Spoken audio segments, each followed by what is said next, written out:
Smoothing তো জীবনে অনেক করেছি, কিন্তু এত ছোট চুলে আমি এর আগে কখনো করিনি। আমার ক্লায়েন্ট এসেছিল প্রায় রাত্র 7টার দিকে হেয়ারে স্মুথনিং করার জন্য, কিন্তু উনি ডিফেন্সে চাকরি করেন, তাই উনার হেয়ারটা এতটাই ছোট যে উনার হেয়ারে কাজটা করাটা সত্যিই ভীষণ টাফ হয়ে গিয়েছিল।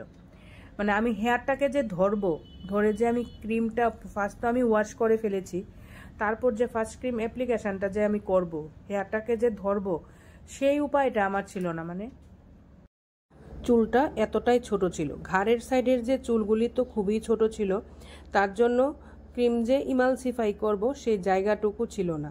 তারপর কোনো রকমভাবে ছোট ছোট চুলগুলিকে উপরে ক্লিপে সেকশন ক্লিপের মাধ্যমে আটকে তারপরে কিন্তু আমি ক্রিম লাগাচ্ছি। বড় চুলে যেইভাবে ক্রিম লাগাই, এখানে কিন্তু সেই প্রসিডিউরটা আমি অ্যাপ্লাই করতে পারিনি, কারণ সেখানে কোনো জায়গাই ছিল না।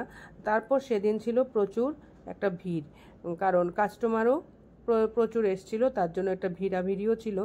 আর ছোট চুলের ক্রিম লাগানোটা এতটা কষ্ট, মানে কি বলবো, ভালো করে টানা যায় না, ভালো করে সেকশনিং করা যায় না, এরকম একটা প্রবলেম হচ্ছিল। আর আমি এর আগে যতবারই স্মুথনিং করিয়েছি, সব বড় বড় চুলে স্মুথনিং করিয়েছিলাম, এত ছোট চুলে আমি এবার ফার্স্ট করেছি। যাই হোক, কোনোভাবে আমি ক্রিমটা আস্তে আস্তে করে তারপর আমি লাগাতে শুরু করি। তারপর উপরের চুলগুলি একটু বড় ছিল, তার জন্য উপরের চুলগুলি লাগাতে সেই বেশি একটা প্রবলেম ক্রিয়েট হয়নি, কিন্তু নিচের চুলগুলি লাগাতে আমার ভীষণ প্রবলেম ক্রিয়েট হয়েছিল। সেটা আমার কাস্টমারও বুঝছিল, যে উনিও বলছিলেন যে না, চুলটা আসলে এতটাই ছোট, আমার এখানে অসুবিধার হওয়ারই কথা।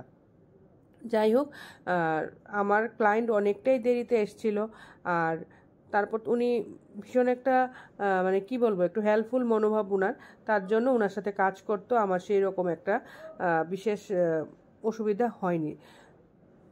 এখন যেই প্রবলেমটা আমি ফেস করতে চলেছি সেটা হলো যে ফার্স্ট ক্রিমটা অ্যাপ্লিকেশন করার পর আমরা কিন্তু কিছুক্ষণ বাদে বাদে চেক করি যে হেয়ারটা প্রসিডিউর কমপ্লিট হয়েছে কিনা, যে ক্রিমটা কাজ করেছে কিনা, কিন্তু সেক্ষেত্রে আমি হেয়ারটাকে ধরতেই পাচ্ছি না।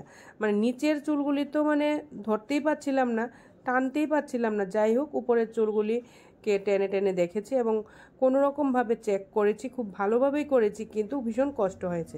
তারপর ওনার হেয়ারটা ওয়াশ করে এনে তারপর আমি ড্রায়ার করছি, কারণ এখন আমি ফার্স্ট ক্রিম অ্যাপ্লিকেশন করার পরে যে স্ট্রেটনারটা দিয়ে টানে, এখন আমি টানবো। এই টানতে গিয়ে তো আমার আরও অবস্থা খারাপ হয়ে গেছে। মানে নিচের চুলগুলি টানতে গেলে উনার স্ক্যাল্পে লেগে যায়, কানের সাইডের চুলগুলি টানতে গেলে উনার কানে লেগে যায়, কারণ চুলটা এতটাই ছোট। আর অনেক কষ্ট করে তারপর কিন্তু আমি আস্তে আস্তে আস্তে আস্তে করে আমি হেয়ারটাকে টেনেছি। এখানে দেখো, ফার্স্ট ক্রিম অ্যাপ্লিকেশন করার পর আমরা কিন্তু আর ক্লিপ লাগাই না, সেকশন ক্লিপ লাগাই না, কারণ সেকশন ক্লিপ লাগানো ঠিক না। কিন্তু আমি বাধ্যতামূলকভাবে আমার লাগাতে হয়েছে, কারণ আমার কোনো সেদিন স্টাফও ছিল না।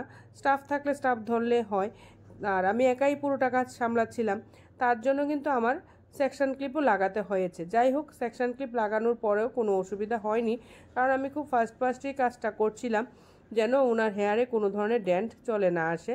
তারপর ফার্স্ট অ্যাপ্লিকেশান, ক্রিম অ্যাপ্লিকেশান, তারপর প্রথমবার টানা, সেগুলি সব কমপ্লিট করার পর লাস্ট যেটা থাকে সেটা হলো নিউট্রিলাইজার লাগানোর পালা। এখন নিউট্রিলাইজারটা লাগাতে বিশেষ একটা কষ্ট হয়নি, কারণ নিউট্রিলাইজার এরকম একটা প্রোডাক্ট যেটা যদি একটু স্ক্যাল্পেও লাগে সেটা কোনো ক্ষতির বিষয় হয় না।